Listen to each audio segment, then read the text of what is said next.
মা কান্দে আর বলে, বাবা কবিরাজ, আমি মা তো দাঁড়ায় থাকতাম পারি না, বসে থাকলে চলব নি, বসে থাকলে চলব, তাইলে আমার কলিজার মধ্যে আমার সন্তানের যত ভিজ ব্যথা আছে সব যাইরা আমার কলিজাত নামায়া দে, আমি মা মইরা জামু গো, তবু আমার কলিজা টুকরা আমার নার্সিনা সন্তান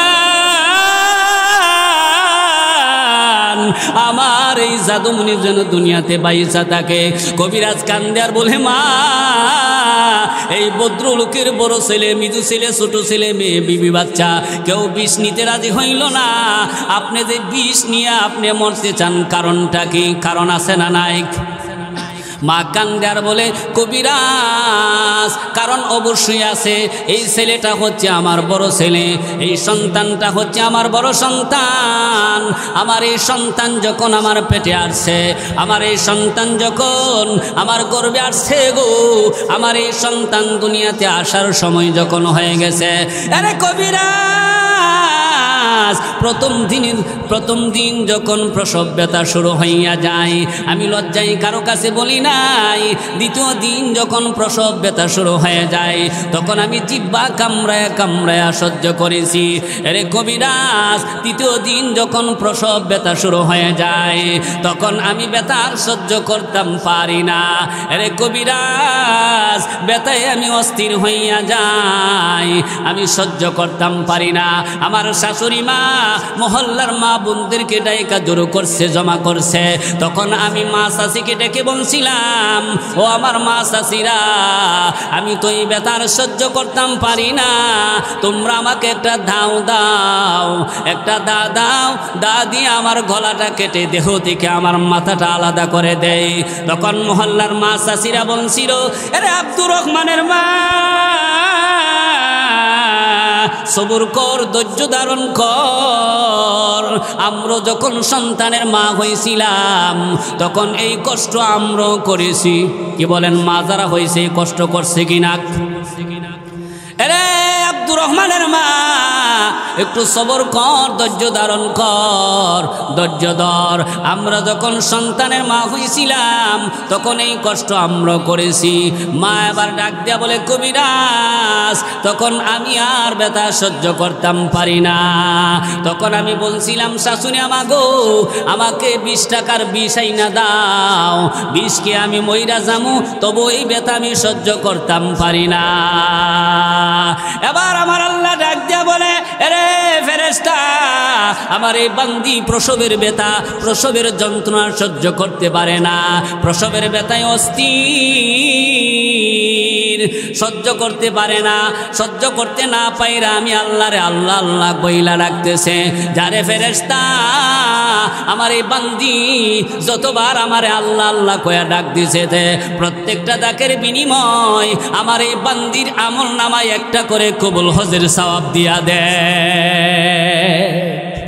আরে কবিরাজ, আমার এই সন্তানের কারণে আল্লাহ পাক আমার আমল নামায় অনেক কবুল হজের সওয়াব দিছে, এই জন্য আমার এই সন্তান বড় কলিজার টুকরা সন্তান, আমার এই সন্তানের বিষ ব্যথা যা আছে সম্পূর্ণ বিষ ব্যথা যাইরা নামাইয়া আমি মার কলিজা দিয়া দে, আমি মা মইরা যামু, তবু আমার সন্তান যেন দুনিয়াতে বাইসা থাকে। আল্লাহু আকবার বলেন। আমার বাবারা, যুবক ভাইয়েরা, আবার ভদ্রলোক চাদরের ভিতর থেকে কান্দে আর বলে, এই পৃথিবীতে আমার কিচ্ছু নাই, এই পৃথিবীতে আমার কেউ আপন নাই, আপন থাকলে একটা মানুষে আছে, তিনি হচ্ছেন আমার মা, আপন থাকলে আমার মা বাবাও আছে, আর না হয় আমার ছেলে মেয়ে, বিবি, বাচ্চা, আমার আপন বলতে কিচ্ছু নাই। এবার এই ভদ্রলোক শোয়া থেকে বইসা গেছে, বড় ছেলে, খুব ব্যাপারটা কি শুনছি বাবা মইরা গেছে, এখন যে সুদা থেকে ওইটা বইসা গেছে, গা আমলটা কি কঠিন নাকি সহজ? আল্লাহর নবী আরো বলেন, মান আকালা তুআমান মান ক্বালা আলহামদুলিল্লাহিল্লাযী আত'আমানা ওয়া রাযাকানিহি মিন গায়রি হাওলিন মিন্নি ওয়ালা কুওয়া। আল্লাহর নবী বলেন, তুমি খাবার খেয়েছো, খাওয়ার পর যদি বলো আল্লাহ সমস্ত প্রশংসা তোমার, তুমি তোমার ক্ষমতার বলে, তুমি তোমার শক্তি দিয়া ক্ষমতা দিয়ে আমাকে খাওয়ার তৌফিক দিয়েছ। আল্লাহর নবী বলেন খাবারের শেষে যদি আমার কোনো উম্মত এমন দোয়া করে, এই কথা বলার সাথে সাথে গফিরা লাহু মা তাকদ্দামা মিন যামবিহি ওয়া মা তাআখার।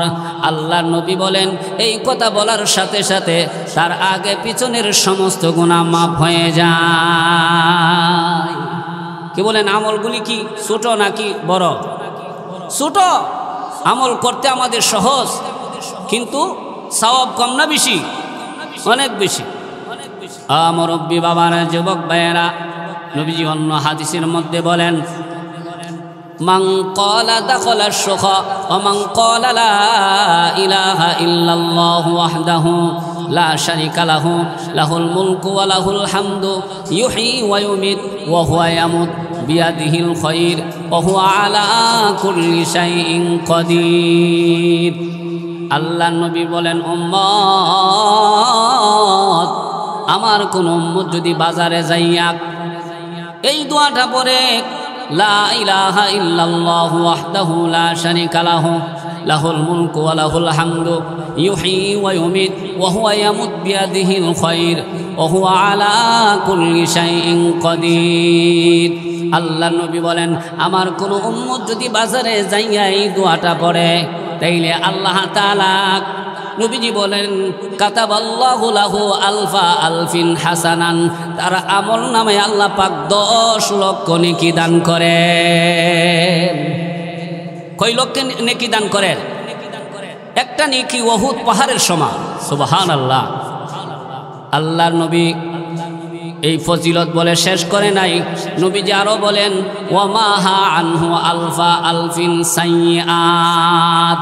রে আমার উম্মত, আল্লাহ পাক তুমি যদি এই দোয়াটা পাঠ করো, আল্লাহ পাক তোমার আমলনামা থেকে 10 লক্ষ গুনাহ কেটে দেন। কয় লক্ষ গুনাহ কেটে দেন? 10 লক্ষ গুনাহ কেটে দেন। শুধু তাই নয়, আল্লাহ নবী বলেন ওরফাহু আলফা আলফিন দারাজাত। এরে আমার উম্মত, তুমি যদি বাজারে যাইয়া এই দোয়াটা পড়ো, তাইলে আল্লাহ তাআলা তোমার 10 লক্ষ মর্যাদা দান করেন, তোমার 10 লক্ষ মর্যাদা বাড়ায়া দেন। ছেলের কাছে তোমার দাম বাড়ায়া দিব, মেয়ের কাছে তোমার দাম বাড়ায়া দিব, বিবির কাছে তোমার দাম বাড়ায়া দিব, বন্ধুর কাছে তোমার দাম বাড়ায়া দিব, তোমার পার্শ্ববর্তী ব্যবসায়ীর কাছে তোমার দাম বাড়ায়া দিব। আল্লাহর যত সৃষ্টি আছে প্রত্যেকটা সৃষ্টির মধ্যে তোমার ইজ্জত সম্মান আল্লাহ বাড়ায়া দিব। দুনিয়া তো সম্মান তোমার বাড়ায়া দিব, কঠিন কিয়ামতের দিনও তোমার সম্মান বাড়ায়া দিব। সম্মান বাড়াইবার মালিককে। তাইলে কি বলেন আমাদের নেকি কামাই করার দরকার আছে না নাই? মুরব্বি বাবারা, যুবক ভাইয়েরা, আজকে আমরা নেকামল করতাম চাই না, নেকামল করতাম চাই না, আমরা সওয়াব কামাই করতাম চাই না। অথচ কঠিন কিয়ামতের দিন একটা নেক যদি কারো কম হয়ে যায়, একটা নেক যদি কারো শর্ট হয়ে যায়, একটা নেকের কারণে জান্নাতে যাইতে পারবে না। দুনিয়াতে মানুষ বুড়াবুড়ি করলে এক বুটে পাস, এক বুটে ফেল। একটা বুট যদি বেশি হয় তাইলে কি পাস, আর একটা বুট যদি কম হয় ফেল। হাসরের দিন কোনো মানুষের যদি একটা নেক কম হয়ে যায়, তাইলে জান্নাতের ঘোষণা আল্লাহর পক্ষ থেকে আসবে না। তাফসিরে মাজাহারিতে আসছে, আল্লামা সানাউল্লাহ ফানিকুতি রহমাতুল্লাহি আলাই উনি উল্লেখ করেন কঠিন কিয়ামতের দিন একটা সন্তান মার পায়ে ধরে ধরে একটা নেকের জন্য 6 মাস কাঁদব। সন্তান ডাক দেয়া বলবে, মা দুনিয়াতে আমি তোমার আদরের সন্তান ছিলাম, আমি বাসায় না আসলে তুমি বাড়ির গেট লাগাইতা না, ঘরে না আসলে তুমি ঘরের দরওয়াজা লাগাইতা না, রাতের বেলা আমি খাবার না খেলে তুমি খাবার খাইতা না, আমি না ঘুমাইলে তুমি ঘুমাইতা না। এরে মা আমি তোমারে তো মোহব্বতের সন্তান ছিলাম। আজ কঠিন কিয়ামতের দিন আমার একটা নেকের বড় অভাব, একটা নেকের বড় শর্ট, একটা নেকের কারণে আমি জান্নাতে যাইতাম পারি না। ও মা, তুমি না আমার বড় আদরের মা, আমি না তোমার বড় আদরের সন্তান। ও মা, আজকে তোমার পায়ে ধরে ধরে কান্দি, আমার একটা নেক দিয়া সাহায্য করো গো মা। আল্লাহর নবী বলেন কঠিন কিয়ামতের দিন সন্তান যখন মায়ের পায়ে ধরে ধরে এইভাবে কানবে আর বলবে মা, তখন সন্তানকে লাথি দিয়া তাড়ায়া দিবে আর বলবে সন্তান, দুনিয়াতে তুই আমার সন্তান ঠিক হয়েছিলে, এরে আমার সন্তান, কিন্তু আজকে এই কঠিন কিয়ামতের দিন আমি তোমার নেক দিয়া হেল্প করতে পারবো না, নেক দিয়া তোমাকে সাহায্য করতে পারবো না। কারণ তোমারে যদি আমি একটা নেক দিয়া দেই আর আমার যদি একটা নেকের শর্ট হয়ে যায়, তাইলে আমি দরদি মা জান্নাতে যাইতে পারবো না। আল্লাহু আকবার বলেন। মুরব্বী বাবারা, যুবক ভাইয়েরা, তাইলে কঠিন কিয়ামতের দিন মা সন্তানরে নেক দিয়া হেল্প করবে না, সাহায্য করবে না, বাবা সন্তানরে নেক দিয়া সাহায্য করবে না, তাইলে নেকি কামাই করার দরকার আছে না নাই?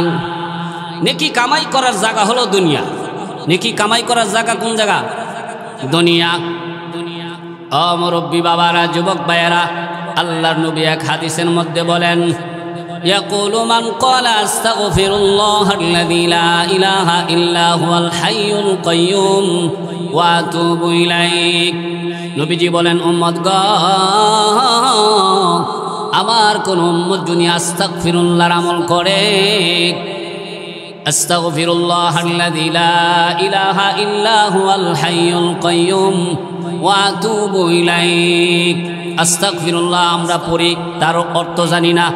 আস্তাগফিরুল্লাহ অর্থ হলো আল্লাহ আমি তোমার নিকট ক্ষমা প্রার্থী, তোমার কাছে আমি ক্ষমা চাই। আল হাইয়ুল কাইয়্যুম, তুমি চিরঞ্জীব, তোমার কোনো মরণ নাই। ওয়া আতুবু ইলাইক, আমি তোমার নিকট আমি তওবা করতেছি। আল্লাহর নবী বলেন উম্মত, এই আস্তাগফিরুল্লাহ যদি কোনো উম্মতে যদি আমল করে, পাঠ করে, তাইলে আল্লাহ তাআলা গফিরা লাহু মা তাকদ্দামা মিন যামবিহি ওয়া মা তাআখার, তার আগে পিছনের সমস্ত গুনাহ খাতা ক্ষমা করে দেন। শুধু তাই নয়, ওয়া ইন কানা কদ ফাররা মিনাজ যাহবি, আল্লাহর নবী বলেন আমার এই উম্মত, আমার এই সাহাবী যদি যুদ্ধের ময়দান থেকে আমি রসুলের কাছ থেকে না বইলা পলায়ন করেও যদি আসে, তারপরও আল্লাহ পাক তার আগে পিছনের সমস্ত গুনাহ খাতা মাফ কইরা দেন। তাইলে আস্তাগফিরুল্লাহ আমল করার দরকার আছে না নাই? দেখেন সহজ সহজ আমলের কথা বলতেছি, যেই আমলগুলি আমরা করতে আমাদের জন্য সহজ হবে। নবীজির অন্য হাদিসের মধ্যে নবীজি বলেন ইয়াকুলু মান ক্বালা সুবহানাল্লাহি ওয়া বিহামদিহি, আল্লাহর নবী বলেন সুবহানাল্লাহি ওয়া বিহামদিহি, মাত্র দুইটা শব্দ। কয়টা শব্দ? বলতে কঠিন হবে নাকি সহজ হবে? সুবহানাল্লাহি ওয়া বিহামদিহি ফি ইয়াউমিন মিআতা মাররাতিন। আল্লাহর নবী বলেন উম্মতগণ, আমার কোন উম্মত যদি সুবহানাল্লাহি ওয়া বিহামদিহি এই দুইটা শব্দ যদি দৈনিক 100 বার যদি পড়ে, তাইলে খুদ্দত খতয়াহু, তার পাপগুলি আল্লাহ এমনভাবে মাফ করে দেন। ওয়া ইন কানাত মিসলা জাবাদিল বাহার, আল্লাহর নবী বলেন উম্মত, তার পাপগুলি আল্লাহ তাআলা এমনভাবে মাফ করে দেন, তার পাপ যদি সাগরের পেনা পরিমাণ হয়, তারপর আল্লাহ তাআলা তার সমস্ত পাপগুলি মাফ করে দেন। তার পাপ যদি, তার গুনাহ যদি সাগরের ফেনা পরিমাণ হয়, তারপর আল্লাহ কি করে দেন? মাফ করে দেন। অন্য হাদিসের মধ্যে আসছে আল্লাহর নবী বলেন ইয়াকুলু মান ক্বালা সুবহানাল্লাহিল আযীম ওয়া বিহামদিহি, সুবহানাল্লাহিল আযীম ওয়া বিহামদিহি, দুইটা শব্দ। নবীজি বলেন কেউ যদি বলে সুবহানাল্লাহিল আযীম ওয়া বিহামদিহি, এই দুইটা শব্দ যদি সে পাঠ করে, সে যদি পড়ে, তাইলে গুরিসাত লাহু নাখলাতুল ফিল জান্নাহ, তার নামে জান্নাতের ভিতরে একটা খেজুর গাছ রোপণ করে দেওয়া হয়, তার নামে জান্নাতের ভিতরে একটা খেজুর গাছ লাগিয়ে দেওয়া হয়। কঠিন কিয়ামতের দিন এই বান্দা যদি কোনো কারণবশতে যদি তাকে ফেরেশতারা জাহান্নামে নিয়ে যায়, তখন তার নামে যেই খেজুর গাছটা জান্নাতের ভিতরে রোপণ করা হয়েছিল, এই খেজুর গাছ ছোট বাচ্চার মতো হু হু করে কাঁদবে। আল্লাহ ডাক দিয়ে বলবে, গাছ কি ব্যাপার, তুমি ছোট বাচ্চার মতো এইভাবে হু হু করে কেন কান্দ? গাছ কানবে আর বলবে, মালিক, তোমার যেই বান্দা দুনিয়াতে সুবহানাল্লাহিল আযীম ওয়া বিহামদিহি তোমার এই তাসবিহগুলি পাঠ করত, তার নামে আমি জান্নাতের ভিতরে খেজুর গাছ রোপণ করেছ। আজকে তার নামে আমি খেজুর গাছ জান্নাতের ভিতরে রোপণ করে তুমি তাকে জাহান্নামে নিয়ে যাও, এই জন্য তার মায়া তার মহব্বতে পড়ে আমি কান্দি। আবার আল্লাহ ডাক দিয়ে বলবে, এরে খেজুর গাছ তুই কান্না করিস না, তুই কান্দা বন্ধ কর। খেজুর গাছ ডাক দিয়া বলবে, মালিক গো, যতক্ষণ পর্যন্ত তোমার এই বান্দারে মাফ না করবা, ততক্ষণ পর্যন্ত আমি খেজুর গাছ কান্দা বন্ধ করব না। এবার আল্লাহ ডাক দিয়া বলবে, গাছ রে, তাইলে যা, তোরে খুশি করতে গিয়ে আমি আমার এই বান্দারে মাফ কইরা দিলাম। একটু জিকির করেন লা ইলাহা।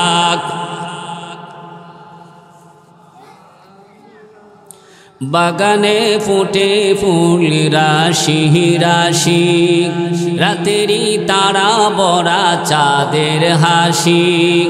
বাগানে ফুটে ফুল রাশি রাশি, রাতেরই তারা বড়া চাঁদের হাসি। গুনগুন গানে ডাকে মৌমাছি মধু চাকে, গুনগুন গানে ডাকে মৌমাছি মধু চাকে। ফুলে ফুলে করে হুল্লা, জানি না কত সুন্দর তুমি আল্লাহ। লা ইলাহা লা ইলাহা লা ইলাহা ইল্লাল্লাহু মুহাম্মাদুর রাসূলুল্লাহ সাল্লাল্লাহু আলাইহি ওয়াসাল্লাম। তাইলে মুরব্বী বাবারা, যুবক ভাইয়েরা, যেই নেক আমলের কথা আমি বলতেছি, আমলগুলি কি বলেন আমাদের জন্য সহজ নাকি কঠিন? সহজ। তাইলে আমাদের নেক আমল করার দরকার আছে না নাই? কারণ আমরা যখন কবরে যাব, তখন এই নেক আমলগুলি আমাদের সঙ্গে কবরে যাবে। আর না হয় আপনার বাড়ি, আপনার গাড়ি, জমা জমি, ছেলে মেয়ে, বিবি বাচ্চা, কেউ আপনার সঙ্গে যাবে না। কি বলেন, ঠিক না বেঠিক?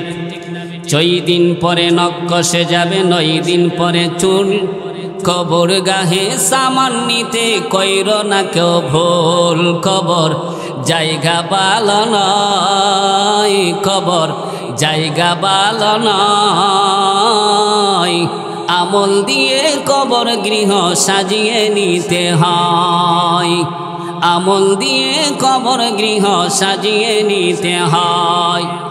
17 দিনে পেটে পেটে শেষ পোকার খাদ্য হবে, 60 দিন পরে গোস্ত থাকবে না, কঙ্কাল পরে রবে। 17 দিনে পেটে পেটে শেষ পোকার খাদ্য হবে, 60 দিন পরে গোস্ত থাকবে না, কঙ্কাল পরে রবে। 90 দিনে হাড়গুলো সব আলাদা হয়ে রয়, 90 দিনে হাড়গুলো সব আলাদা হয়ে রয়। কবর জায়গা ভালো নয়, বলেন কবর জায়গা ভালো নয়। আমল দিয়ে কবর গৃহ সাজিয়ে নিতে হয়। দুনিয়ার ঘর সাজাইছেন, ঘর সাজানোর জিনিস দিয়া সুন্দর করে ঘরটা সাজাইছেন। কি বলেন, দুনিয়ার ঘরটা সাজাইলেই চলবো নাকি কবরটাও সাজাইতে হবে? দুনিয়ার ঘরটা আপনার আসল নাকি নকল? এটা অস্থায়ী, এটা চিরস্থায়ী ঘর নয়। এই ঘরে আপনি চিরকাল থাকতে পারবেন না। কি বলেন, ঠিক না বেঠিক? মুরব্বী বাবারা, যুবক ভাইয়েরা, তাইলে আমাদের বেশি বেশি নেক আমল করতে হবে। আল্লাহর নবী বলেন, আরেক হাদিসের মধ্যে বলেন, সাইয়্যিদুল ইস্তিগফার যদি কেউ পাঠ করে, আল্লাহর নবী বলেন, আল্লাহুম্মা আনতা রাব্বি লা ইলাহা ইল্লা আনতা খলাকতানি ওয়া আনা আবদুকা ওয়া আনা আলা আহদিকা ওয়া ওয়াদিকা মাসতাতআতু ওয়া আউযু বিকা মিন শাররি মা সানাতু আবউ লাকা বিনি'মাতিকা আলাইয়া ওয়া আবু বিযামবি ফাগফিরলি ফাইন্নাহু লা ইয়াগফিরুয যুনুবা ইল্লা আনতা। এরে ভাই, আল্লাহর নবী রাহমাতুল লিল আলামিন বলেন, এই সাইয়্যিদুল ইস্তিগফার যদি কোনো উম্মত দিনের বেলা পড়ে আর দিনে যদি তার মরণ হয়ে যায়, তাইলে আমার এই উম্মত জান্নাতি হয়ে যায়। যদি রাতের বেলায় সাইয়্যিদুল ইস্তিগফার পাঠ করে আর রাতের বেলা তার মরণ হয়ে যায়, আল্লাহর নবী বলেন সে জান্নাতি হয়ে যায়। তাইলে দুয়াটার দাম আছে না নাই? কম না বেশি? মুরব্বি বাবারা, যুবক ভাইয়েরা, হযরত সামুরা ইবনে জুনদুব রাদিয়াল্লাহু আনহু থেকে বর্ণিত, তিনি বলেন, ক্বালান নবী সাল্লাল্লাহু আলাইহি ওয়াসাল্লাম, আফজালুল কালামি আরবাউন সুবহানাল্লাহি আলহামদুলিল্লাহি ওয়া লা ইলাহা ইল্লাল্লাহু আল্লাহু আকবার। সামুরা ইবনে জুনদুব রাদিয়াল্লাহু আনহু বলেন, আল্লাহ পাকের কাছে চারটা তাসবিহ বড় পছন্দনীয়, বড় প্রিয়, আল্লাহর কাছে খুব পছন্দনীয়। এই চারটা তাসবিহ হচ্ছে সুবহানাল্লাহ, আলহামদুলিল্লাহ, লা ইলাহা ইল্লাল্লাহু আল্লাহু আকবার। কি বলেন, এই তাসবিহগুলি কঠিন না সহজ? সুবহানাল্লাহ, আলহামদুলিল্লাহ, লা ইলাহা ইল্লাল্লাহু আল্লাহু আকবার। হযরত সামুরা ইবনে জুনদুব রাদিয়াল্লাহু আনহু বলেন, এই চারটা তাসবিহ যদি কোনো আমার উম্মত যদি দুনিয়ার জীবনে যদি 100 বার পাঠ করে, তাইলে আল্লাহ তাআলা তার গুনাহ খাতা কেমন ভাবে মাফ করেন। হযরত আনাস রাদিয়াল্লাহু আনহু বলেন, এরে পৃথিবীর মানুষ, আমি আমার নবীর কাছে দাঁড়িয়ে আছি, নবীজি একটা গাছের মধ্যে জাকি দিলেন, গাছের পাতা ঝরে নাই, আবার গাছের মধ্যে ধরে জাকি দিলেন, গাছের পাতা ঝরে নাই, আবার গাছের মধ্যে জাকি দিয়েছে। দ্বিতীয়বার যখন গাছের মধ্যে আল্লাহর নবী জাকি দিয়েছে, সাথে সাথে গাছের পাতাগুলি জর্জর করে পড়ে গেছে। আল্লাহর নবী কান্দার বলে, আনাস, আমার কোন উম্মত যদি এই সুবহানাল্লাহ, আলহামদুলিল্লাহ, ওয়ালা ইলাহা ইল্লাল্লাহু আল্লাহু আকবার এই তাসবিহগুলি পাঠ করে, গাছের পাতা যেইভাবে ঝরে পড়েছে, ওই উম্মতের শরীর থেকে এইভাবে গুনাহগুলি ঝরে পড়ে যায়। কি বলেন, এই আমলগুলি কি ছোট না বড়? ছোট। কঠিন না সহজ? একদম সহজ।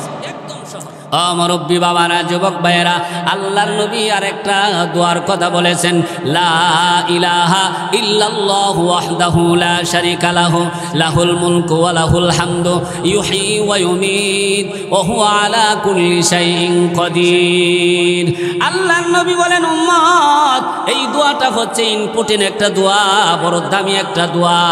আমার কোন উম্মত যদি এই দোয়াটা দৈনিক 100 বার পাঠ করে, কয়বার?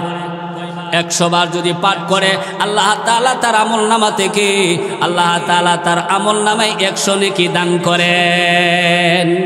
কয়টা নেকি? 100 নেকি দান করেন, 100 গুনাহ তার আমলনামা থেকে কেটে দেন। শুধু তাই নয়, আল্লাহর নবী বলেন, 10 জন গোলাম আজাদ করার নেকি তার আমলনামায় দান করেন। শুধু তাই নয়, এই দিনের ভিতরে তার আমলের চাইতে এত বড় আমল আর অন্য কারো হতে পারে না। তার আমলটাই সবচাইতে বড় আমল হয়ে যায়, সবার চাইতে তার আমলটা শ্রেষ্ঠ আমল হয়ে যায়, সে বড় আমলকারী হয়ে যায়। এমনকি সকাল থেকে সন্ধ্যা পর্যন্ত এর ভিতরে তাকে শয়তানে কোনো ধোঁকা দিতে পারে না, শয়তান তাকে দিয়া কোনো অন্যায় কাজ করাইতে পারে না, তাকে দিয়া কোনো পাপ কাজ করাইতে পারে না, শয়তান তার উপরে ক্ষমতা প্রয়োগ করতে পারে না। কে বলেন? ঘোষণাকার নবীজির। মুরব্বি বাবারা, যুবক ভাইয়েরা, আল্লাহ নবী বলেন, শুধু তাই নয়, আমার কোন উম্মত যদি এই দোয়াটা পড়ে লা ইলাহা ইল্লাল্লাহু ওয়াহদাহু লা শারীকা লাহু লাহুল মুলকু ওয়া লাহুল হামদু ইউহয়ী ওয়া ইউমীত ওয়া হুয়া আলা কুল্লি শাইইন কাদির। এই দোয়াটা যদি আমার কোনো উম্মত যদি তেলাওয়াত করে, পাঠ করে, তাইলে ইসমাইল বংশের 4 জন গোলাম আজাদ করার নেকি আল্লাহ পাক তার আমলনামায় দান করেন। ইসমাইল বংশের 4 জন গোলাম আজাদ করার নেকি আল্লাহ পাক তার আমলনামায় দান করেন। সুবহানাল্লাহ। মুরব্বী বাবারা, যুবক ভাইয়েরা, তাইলে এই আমলগুলি আমি যে বলতেছি আপনাদের শুনতেছেন, আমলগুলি কঠিন না সহজ? তো জিকির করেন লা ইলাহা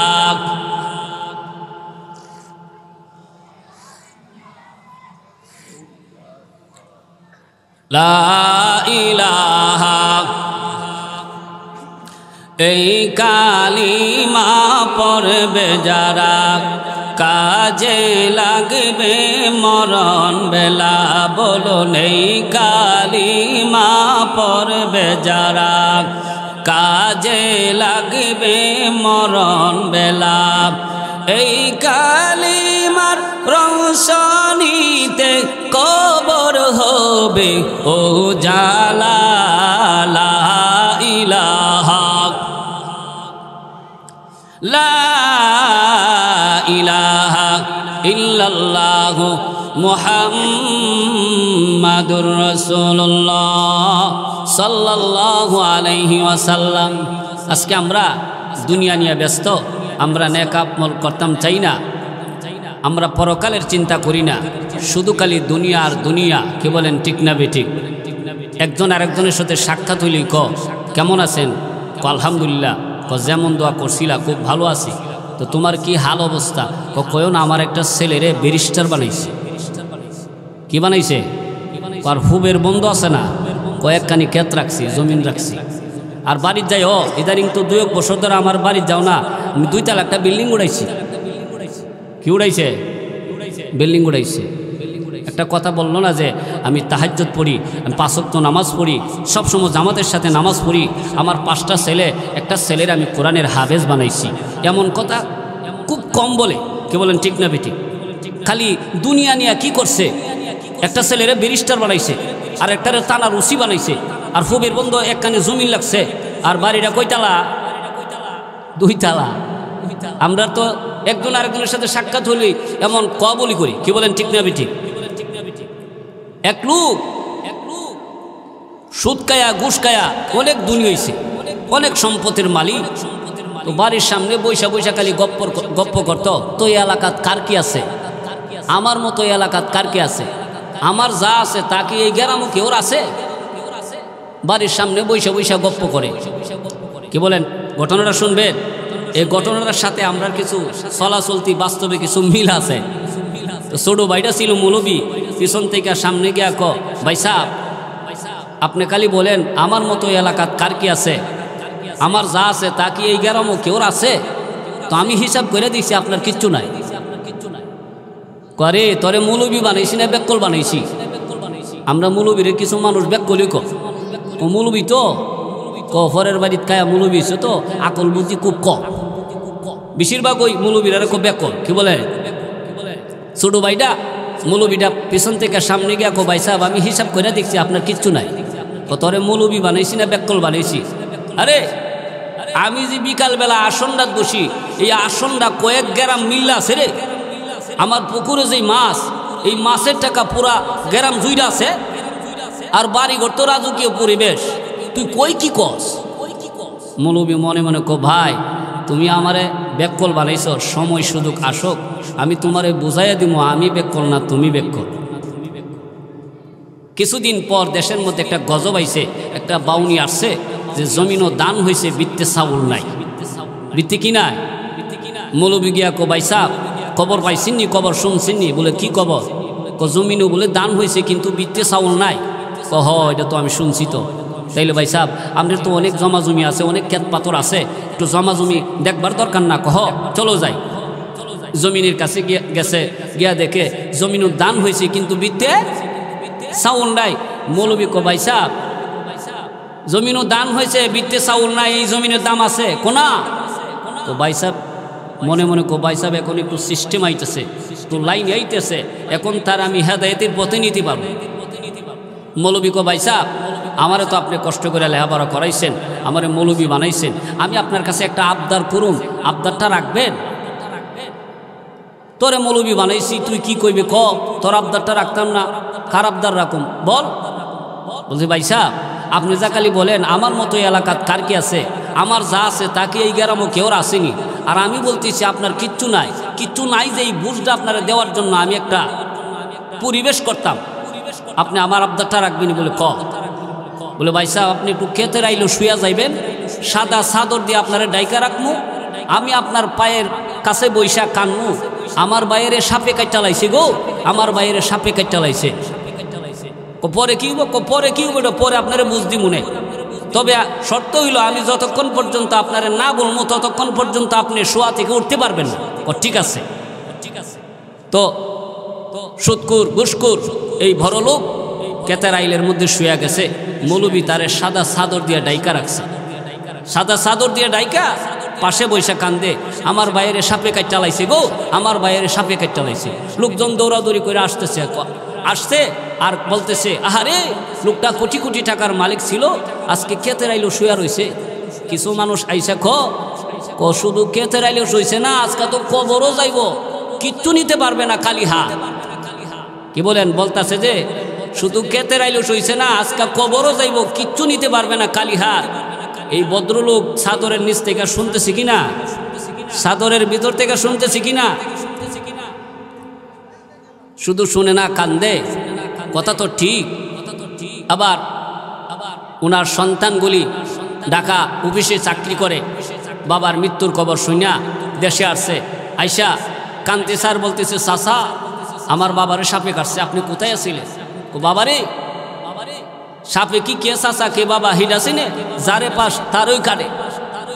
ও চাচা আপনি একটু দেখলেন না? আরে আমি দেখলে তো সাপেরে মারতাম, সাপেরে কি আমার রাখতাম, পিটাইয়া শেষ করে দিতাম। এবার ছেলে বলতেছে চাচা তাইলে আমার বাবার মুখ থেকে চেহারা থেকে চাদরটা একটু সরান, আমি একটু দেখি।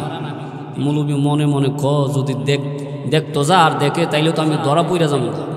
বাবা তুমি যে দেখবা আবেগের টেলা যদি বাবার শরীরের মধ্যে হাত দেও তাইলে তো বিষ গিয়া তোমার শরীরও নামবো, আর তোমার শরীরও যদি বিষ ওঠে তাইলে তো তুমি মইরা যাবে গা। ও চাচা দেখবার দরকার নাই, ডাক্কা রাখেন, ডাক্কা রাখেন। কি করতো? ডাক্কা রাখেন। একটু পরে আরেকজন মুরব্বী আইসা মৌলবী সাহেব উনি কি সাপে কাটার রোগী? আমি শুনছি সাপে কাটার রোগী এত সহজে মরে না, কবিরাজ দিয়া যাইরা বিষ নামাইতে পারলে রোগী ভালো হয়ে যায়। মৌলবী কি এর বিষ? আমার ভাইয়ের শরীরে কি এর বিষ থাকতো? বিষ তো নাই, এই পরিবেশ তো আমি না করছি, বাইরের ভিতরে বুঝ দিতাম। বাইরে যে খালি আমার মতো এলাকাত কার কি আছে, আমার যা আছে তা কি এই গ্রামও কেউর আছে? এই বুঝটা এনে দিবার লাগে এই পরিবেশ করছি, কি এর বিষ থাকতো? মৌলবী কোথায়? চাচা অসুবিধা নাই, কবিরাজের কাছে আমি নিজেই যাবো। কবিরাজের কাছে? মৌলবী কবিরাজের কাছে গিয়ে কবিরাজ সাবধান, উল্টা পাল্টা যাইরেন না, আমার ভাইয়েরা আসলে সাপে কাটছে না। আমার ভাইয়ে খালি বলতো বাড়ির সামনে বৈশাখালী গপ্প করতো, আমার মতো এলাকাত কার কি আছে, আমার যা আছে তাকে এই গ্রামও কেউর আছে। আর আমি বলতাম ভাই আপনার কিচ্ছু নাই, আজকা ময়রা দেখেন কেউ আপনার আপন হবে না। কি বলেন ঠিক না ঠিক? এই যে মজনু ভাই উনি যে মৃত্যুবরণ করছে, কি বলেন ওনার জমা জমি টাকা পয়সা ছেলে মেয়ে এগুলি সঙ্গে নিয়ে গেছে, অথচ অনেক সম্পদের মালিক। ঠিক না ঠিক? মুরব্বী বাবারা, যুবক ভাইয়েরা, কবিরাজকে বলছে আপনি কইলাম সিস্টেমে গিয়া যারবেন, আর নাইলে আমি ধরা পইরা যাবো। কবিরাজ আইসা 2-3 ফু দিয়া আহা কত সাপ দেখলাম, এমন সাপ তো দেখলাম না। বাবা এটা নামাইবার বিষ না। বড় ছেলে কান্দে আর কবিরাজ আমার বাবারে বালা করেন, আমার বাবার কোটি কোটি টাকার সম্পদ, এই সম্পদ দিয়ে আমি কি করবো? কবিরাজ আমার বাবারে আপনি বালা করেন। কবিরাজ বাবারে সম্পদ দিয়া কি কোনো মৃত ব্যক্তিকে ভালো করো যা না? তাইলে বাবা একটা সিস্টেম আছে, তোমার বাবারে ভালো করবার একটা সিস্টেম আছে, একটা লাইন আছে। বলে কি সিস্টেম? বড় ছেলেকে আমি তুমি আইসা তোমার বাবার পায়ের কাছে দাঁড়াও, আমি তোমার বাবারে যাইরা বিষ ব্যথা তোমার শরীরও দিয়া দিমু, তুমি মইরা যাইবা আর তোমার বাপ বাচ্চা যাইব। কবিরাজ যাইরেন না, ডাক্কা রাখেন। কি করতো কো বাবা কবিরাজ ডাক্কেন না, যাইরেন না, ডাক্কা রাহেন। কি বলেন বাবা চাদরের ভিতর থেকে শুনতেছে কিনা? শুধু শুনে না, কান্দে আর বলে আমার মৌলবী ভাই যে বলছিল, আমার মৌলবী ভাইয়ের কথাই তুই ঠিক। এরে সন্তান, আজ তুমি বলো বাবারে যাইরেন না, ডাক্কা রাহেন, অথচ তোমার লেখাপড়ার খরচ দেওয়ার জন্য আমি ফজরের নামাজ না পড়ে জমিনে গিয়া কাজ করছি, পায়ে হাইটা গিয়া জমিনে কাজ করছি, কোনো দিন রিক্সার মধ্যে উঠি নাই, জীবনে ভালো ভালো জিনিস খাইবার মন চাইছে কিন্তু খাই নাই। আজকে তুমি বলো কবিরাজ যাইরেন না, ডাক্কা রাহেন। এরে সন্তান, জীবনে ভালো ভালো জামা পরবার মন চাইতো, ভালো ভালো জামা কাপড় পরবার মন চাইতো, ভালো ভালো খাওয়ার জন্য মন চাইতো কিন্তু খাই নাই। সব দিক দিয়া টাকা বাঁচাইয়া রাখছি, রিক্সাতে উঠি নাই, না ওইটা টাকা বাঁচাইয়া রাখছি। ভালো জিনিস খাইবার মন চাইলো, খাই নাই, টাকা বাঁচাইয়া রাখছি। আর এই টাকা দিয়া তোমার লেখাপড়ার খরচ দিয়েছি। তুমি যদি চাইতে 1000, আমি তোমারে দিতাম 5000। কি বলেন এমন বাবা আছে না নাই? আজকে তুমি বলো কবিরাজ যাইরেন না, ডাক্কা রাহেন। এবার মিজু ছেলে ক মাফসায় আমি না, ছোট ছেলে ক বাইরা যেই জায়গাত নাই আমিও নাই। মেয়েরা কান্দে ক কি করুম বাবা, যাক গা, আমি আর যাই লাভ নাই। বাড়িউলি কান্দে, ভদ্রলোকের স্ত্রী কান্দে আর ক কি করুম সাপ জাগা, আমি তাক্কা কি করুম। কবিরাজ ক আপনি যাইবেন গা, তাইলে আপনি আপনার স্বামীর পায়ের কাছে আইসা একটু দাঁড়ান, আমি এই ভদ্রলোকের ভিজ ব্যথা যাইরা নামায় আপনার শরীর দিয়া দিয়ে আপনি জানগা, আর আপনার স্বামী বাচ্চা যাক। কবিরাজ যাইরেন না, সাবধান যাইরেন না, কারণ আমার স্বামীর হায়াত নাই, এই জন্য সাপে কাটছে। যদি হায়াত থাকতো তাইলে সাপে মৌলবীরে তোয়া উনারে কেন কাটে? উনার হায়াত নাই, যাইরেন না। আর বড় ছেলে কবিরাজ আমি অফিসের বড় অফিসার, আমি হেড অফিসার, আমার দায়িত্ব অনেক বেশি। বাবার মৃত্যুর কবর সইনা গাড়ি নিয়ে খুব তাড়াতাড়ি আসছি, যাইরেন না। বাবারে মাটি দিলে মাটি দিয়ালান, কিন্তু আমার শরীরও বিষ দিয়েন না। মুরব্বী বাবারা, যুবক ভাইয়েরা, এই যে ছেলে মেয়ে বিবি বাচ্চা এই কথাগুলি বলতেছে, ভদ্রলোক চাদরের ভিতরে তাই এগুলি শুনতেছে কিনা? শুনতেছে।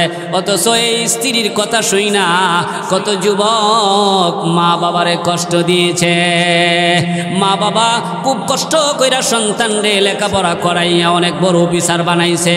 অফিসার হওয়া মাত্রই সেই বিবি নিয়া সেপারেট হইয়া, আর মা বাবার কোনো খোঁজখবর নেই না। এমন সন্তান সমাজও আছে না নাই? মুরব্বী বাবারা, যুবক ভাইয়েরা, কত যুবক সুন্দর করে বিল্ডিং গোড়াইছে। এই বিল্ডিং এর ভিতরে দামি কাঠ, দামি তোষক, দামি লেপ গাউ দিয়া ঘুমায়। আর দুকিনি মা বাঙ্গা ঘরে ভালো একটা কাঠ নাই, ভালো একটা তোষক নাই, ভালো একটা লেপ গাউ দিয়া ঘুমাইতে পারে না। শীতে কষ্ট করে মা কান্দার বলে, এরে আমার সন্তান, আজ তুই বিল্ডিং ঘরে ঘুমাস, দামি কাঠে ঘুমাস, দামি লেপ গাউ দিয়া ঘুমাস, আর আমি মা শীতের মধ্যে খুব কষ্ট করি। আমি মায়ের খবর নিলি না। অথচ তুই যখন ছোট ছিলে তোকে আমি ডান পাশে শোয়াইতাম, তুই প্রস্রাব করে দিতে, বিছানা ভিজিয়ে ফেলতে, আবার তোরে আমি বাম পাশে আইনা শোয়াইতাম, তখন তুই প্রস্রাব করে দিতে, বিছানা ভিজিয়ে ফেলতে, এক পর্যায়ে সব বিছনা ভিজিয়ে ফেলছ, বিছনার নাই। আমি দুঃখিনী মা, তখন তোরে আমার বুকে নিয়া আমি তোর ঘুমটা আরাম কইরা দিছি। এরে সন্তান, তুই আমার বুকের উপরে খুব আরাম কইরা ঘুমাইতে, আমি মা ঘুমাইতাম না। আজকে তুই বিল্ডিং ঘরে আরাম করে ঘুমাস, আমি মায়ের কবর নিলে না। কি বলেন? এমন কপাল পোড়া সন্তান সমাজে আছে না নাই? আপনাদের সমাজে নাও থাকতে পারে, আমাদের সমাজে আছে। এমনও সন্তান আছে বিদেশ গিয়া খালি বিবির অ্যাকাউন্টে টাকা পাঠা, মা বাবার কবর নে না। শেষ পর্যন্ত বাবা অভিশাপ দিছে, বাবারে তুই যাইতাছ জীবিত, আল্লাহ যেন তোর বাক্সত বইরা আনা। নাউজুবিল্লাহ বলে। শেষ পর্যন্ত বাবার দোয়া কবুল, বদদোয়া কবুল হয়ে গেছে, আর বিদেশ থেকে আনবারও কোনো বাউ নাই। এমন যুবক আছে না নাই? মুরব্বী বাবারা, যুবক ভাইয়েরা, কবিরাজ এবার বলতেছে, ও মৌলভী সাহেব, দেখেন এই ভদ্রলোকের কোনো আত্মীয় স্বজন আপনজন আছে কিনা। মৌলভী কান্দার বলে, কবিরাজ আমার একজন গর্ভধারিণী মা আছে, থাকলে যান মাকে নিয়ে আসেন। মৌলভী বাড়িতে গিয়া বাসায় গিয়া দেখে মা সন্তানের জন্য কানতে কানতে চোখের পানি দিয়া বালিশ ভিজাইয়া ফেলছে। মৌলভী কান্দে আর বলে, মা গো, ও মা, সন্তানের কথা শুই না। মা ডাক দিয়া বলে, বাবা রে, আমার ছেলের কি অবস্থা, আমার ছেলে বাঁচবনি। মৌলভী কান্দে আর বলে, মা গো, আপনি যদি যান তাইলে আপনার সন্তান বাঁচব। তাইলে বাবা আমি তো হাঁটতে পারি না, আমার বয়স অনেক বেশি হয়ে গেছে, আমারে কোলে করে আমার ছেলের কাছে নিয়ে যাও। মৌলভী মারে কোলে করে যখন বড় ছেলের কাছে নিয়ে যাইতেছে, মা দূর থেকে ডাকে, এরে কবিরাজ বাবা যাস না, আমি মা ঈশা পড়ছি। মাকে যখন ছেলের কাছে রাখছে, এবার কবিরাজ ডাক দেয়া বলে, ও মা, এই ভদ্রলোকের বড় ছেলে, ছোট ছেলে, মিজু ছেলে, মেয়ে, বিবি বাচ্চা কেউ ওনার বীজ নিতে রাজি হইল না। আপনার সন্তানকে যদি বাঁচাইতে চান তাইলে একটা সিস্টেমে জানতে হয়। আপনি আপনার সন্তানের পায়ের কাছে দাঁড়ায় যান, আমি আপনার সন্তানের বীজ বেতা যাইরা নামাইয়া আপনার শরীরে দিয়া দিমু, আপনি মইরা যাবেন, আপনার সন্তান বাইসা যাইব। আপনি রাজি আছেন কিনা? কি বলেন? বুঝে থাকলে বলেন, মা রাজি হইব কিনা? মা কান্দার বলে, বাবা কবিরাজ, আমি মা তো দাঁড়ায় থাকতাম পারি না, বসে থাকলে চলবনি, বসে থাকলে চলব। তাইলে আমার কলিজার মধ্যে আমার সন্তানের যত বীজ বেতা আছে সব যাইরা আমার কলিজাত নামায়া দে, আমি মা মইরা জামু গো, তবু আমার কলিজা টুকরা, আমার নার্সিনা সন্তান, আমার এই জাদুমণি যেন দুনিয়াতে বাইসা থাকে। কবিরাজ কান্দে আর বলে, মা, এই ভদ্রলোকের বড় ছেলে, মিজু ছেলে, ছোট ছেলে, মেয়ে, বিবি বাচ্চা কেউ বিষ নিতে রাজি হইল না। আপনি যে বিষ নিয়ে আপনি মরতে চান, কারণটা কি? কারণ আছে না নাই? মা কান্দার বলে, কবিরাজ, কারণ অবশ্যই আছে। এই ছেলেটা হচ্ছে আমার বড় ছেলে, এই সন্তানটা হচ্ছে আমার বড় সন্তান। আমার এই সন্তান যখন আমার পেটে আসছে, আমার এই সন্তান যখন আমার গর্ভে আসছে গো, আমার এই সন্তান দুনিয়াতে আসার সময় যখন হয়ে গেছে, আরে কবিরাজ, প্রথম দিন যখন প্রসব ব্যথা শুরু হইয়া যায়, আমি লজ্জায় কারো কাছে বলি নাই। দ্বিতীয় দিন যখন প্রসব ব্যথা শুরু হয়ে যায়, তখন আমি জিহ্বা কামড়ায়া কামড়ায়া সহ্য করেছি। আরে কবিরাজ, তৃতীয় দিন যখন প্রসব ব্যথা শুরু হয়ে যায়, তখন আমি ব্যথা আর সহ্য করতাম পারি না।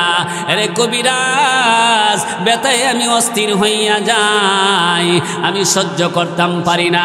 আমার শাশুড়ি মা মহল্লার মা বোনদেরকে ডাইকা জড়ো করছে, জমা করছে। তখন আমি মা শাশিকে ডেকে বলছিলাম, ও আমার মা শাশিরা, আমি তো এই ব্যথার সহ্য করতাম পারি না, তোমরা আমাকে একটা ধাও দাও, একটা দা দাও, দা দিয়ে আমার গলাটা কেটে দেহ থেকে আমার মাথাটা আলাদা করে দেয়। তখন মহল্লার মা শাশিরা বলছিল, আরে আব্দুর রহমানের মা, সবুর কর, ধৈর্য ধারণ কর। আমরা যখন সন্তানের মা হয়েছিলাম তখন এই কষ্ট আমরাও করেছি। কি বলেন? মা যারা হয়েছে কষ্ট করছে কিনা? আরে আব্দুর রহমানের মা, একটু সবর কর, ধৈর্য ধারণ কর, ধৈর্য ধর। আমরা যখন সন্তানের মা হয়েছিলাম তখন এই কষ্ট আমরা করেছি। মা এবার ডাক দেয়া বলে, কবিরাজ, তখন আমি আর ব্যথা সহ্য করতাম পারি না। তখন আমি বলছিলাম, শাশুড়ি আমা গো, আমাকে 20 টাকার বিষ আইনা দাও, বিষকে আমি মইরা যামু, তবু এই ব্যথা আমি সহ্য করতাম পারি না।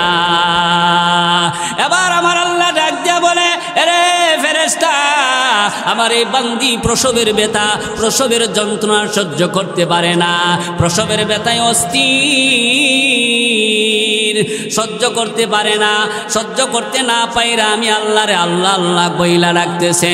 যারে ফেরেশতা আমার এই বান্দি যতবার আমারে আল্লাহ আল্লাহ কয়া ডাক দিছে, প্রত্যেকটা ডাকের বিনিময় আমার এই বান্দির আমল নামায় একটা করে কবুল হজের সওয়াব দিয়া দেয়।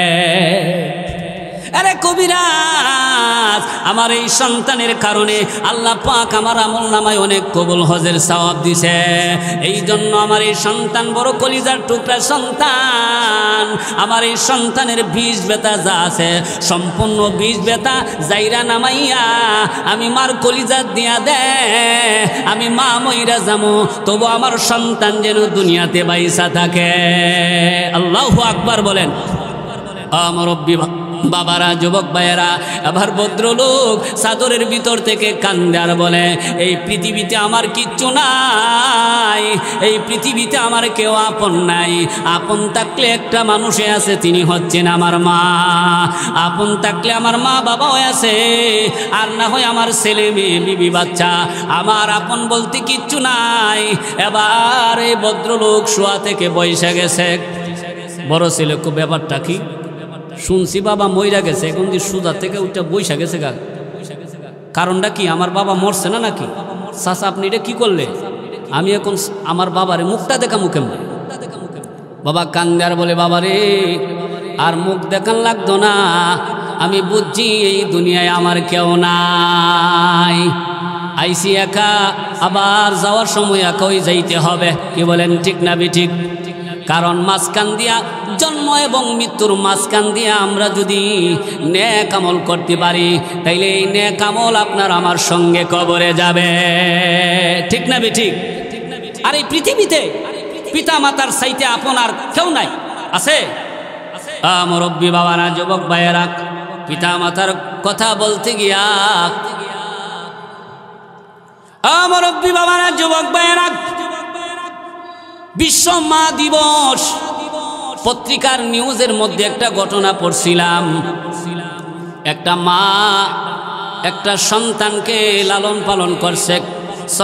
সন্তানটা বড় হইয়া দেখে মার একটা চোখ নাই, একটা চোখ নাই। যেই চোখটা নাই, এই চোখটা গর্ত হয়ে আছে।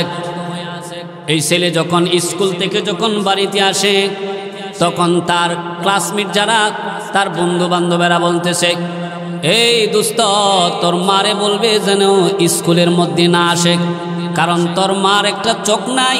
যেই চোখটা নাই, চোখটা গর্ত হয়ে আছে। তোর মার দিকে তাকাইলে ভয় লাগে। তোর মার এই চোখটা বিশ্রী, তোরে ভালো কইরা বইলা দে, তুই কিন্তু বাসায় যাইয়া তোর মারে বলবে তোর মা যেন আজ থেকে আর কোনোদিন স্কুলের মধ্যে না আসে। এই ছেলেটা মারে আইসা বলে, মা তুমি স্কুলে আর যাইও না গো, কারণ আমার ছাত্র ভাইয়েরা তারা বলে তোমার চোখ বলে একটা বিশ্রী, তোমার এই চোখটা গর্ত হয়ে আছে, এই চোখটা দেখলে আমার ছাত্র ভাইয়েরা ভয় পায়। এবার মা কান্দার বলে, বাবা তুই যখন ছোট ছিলে, তোর মা বয়স যখন 2 মাস ছিল, তখন তোর বাবা মৃত্যুবরণ করছে। আমার মা আমার বাবা চাইছিল আমাকে অন্য একটা স্বামীর কাছে দেওয়ার জন্য, অন্য জায়গায় বিয়ে দেওয়ার জন্য, কিন্তু আমি মা তোর মুখের দিকে তাকাইয়া আমি আর বিয়ে বসি নাই, আমি আর দ্বিতীয় স্বামী গ্রহণ করি নাই, শুধু তোর মুখটার দিকে তাকাইয়া আমার জীবনটা কাটাইছি। কে বলেন, এমন মা সমাজ আছে না নাই? আরে ভাই, অনেক মা আছে সন্তানরে ভিক্ষা কইরা লেখাপড়া করাইতে আছে। আমার কাছে অনেক মহিলা এসে বলে, হুজুর আমি জানি আমি বাজারও থাকি, একজন মহিলা এসে কয়, হুজুর আমার ছেলেটা এসএসসি পরীক্ষা দিব, আপনি দোয়া করেন আমার ছেলে যেন পাশ করে।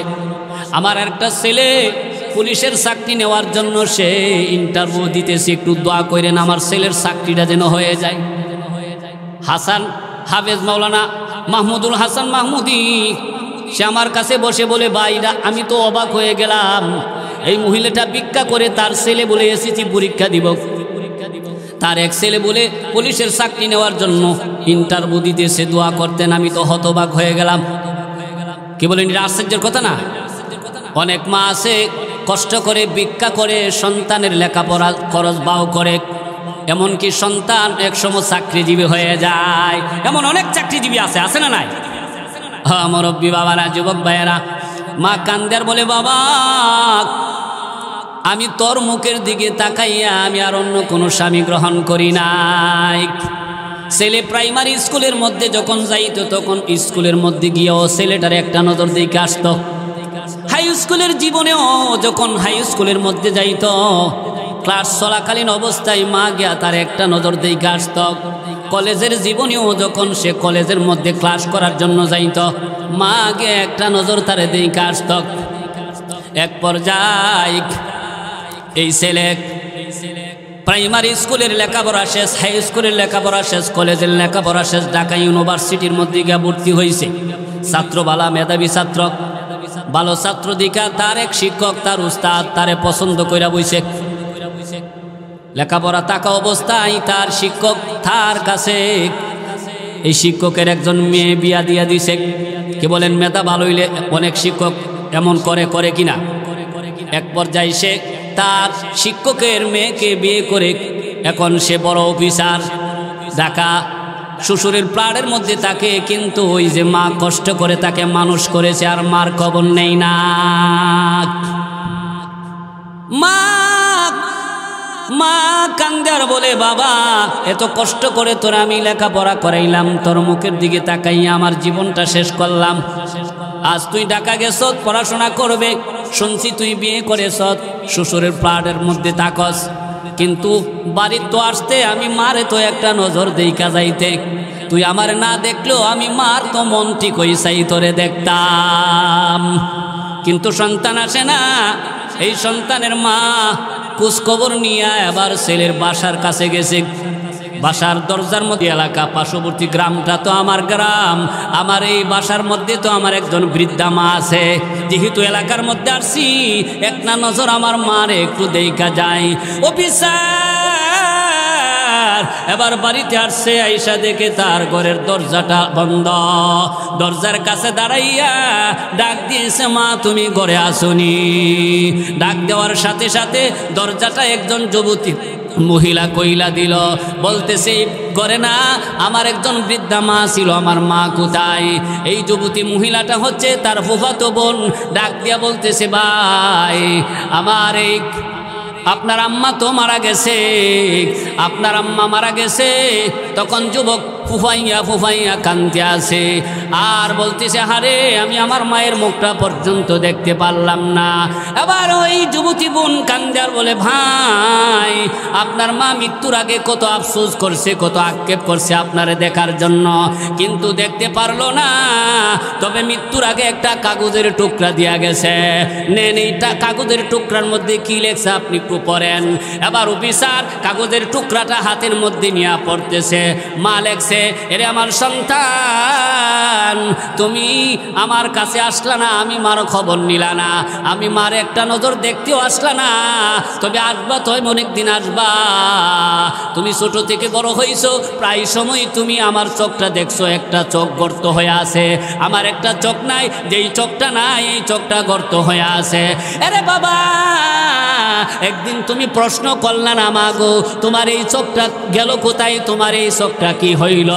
এই চোখের ব্যাপারে তুমি আমাকে প্রশ্ন করো নাই, তবে আজকে আমি তোমারে এই কাগজের টুকরার মাধ্যমে তোমাকে আমি বলে যাই, বাবা তুমি ছোটবেলা তোমার টাইফের জ্বর উঠছিল, ডাক্তার বলছিল ও মা আপনার সন্তানের একটা চোখ নষ্ট হয়ে গেছে। এত জ্বর, মারাত্মক জ্বর হওয়ার কারণে একটা চোখ নষ্ট হয়ে গেছে। এই চোখটা যদি পরিবর্তন করে এই জায়গায় আরেকটা চোখ না লাগান, তাইলে আপনার সন্তানের জীবন বাঁচানো যাবে না। এর আমার সন্তান, তখন তুমি সন্তানকে বাঁচাইবার জন্য আমি মা এই চক্ষুটা তোমারে দিয়েছিলাম, এই জন্য আমার এই চোখটা গর্ত হয়ে আছে। ও মুরব্বী বাবারা, যুবক ভাইয়েরা, তাইলে এমনও মা আছে সন্তানকে চোখ দিয়া জীবন বাঁচাইছে। সমাজে এমনও মা আছে রে কিডনি দিয়া সন্তানের জীবন বাঁচাইছে। কি বলেন, ঠিক না বেঠিক? এমন মা আছে না নাই? আছে? অথচ আমরা এই কপাল পোড়া সন্তানগুলি, হতভাগা সন্তানগুলি, আমরা এই পিতামাতাকে কষ্ট দিই, ঠিক না বেঠিক? আল্লাহ তাআলা আমাদের সকলকে, আমরা যেন যাদের মা বাবা আছে, আমরা যেন পিতামাতার সেবা করতে পারি, আমরা যেন পিতামাতার খেদমত করে পিতামাতার মন খুশি করতে পারি। আল্লাহ তাআলা আমাদের সকলকে এই তৌফিক দান করুক, সকলে বলে আমিন। ওয়া আখির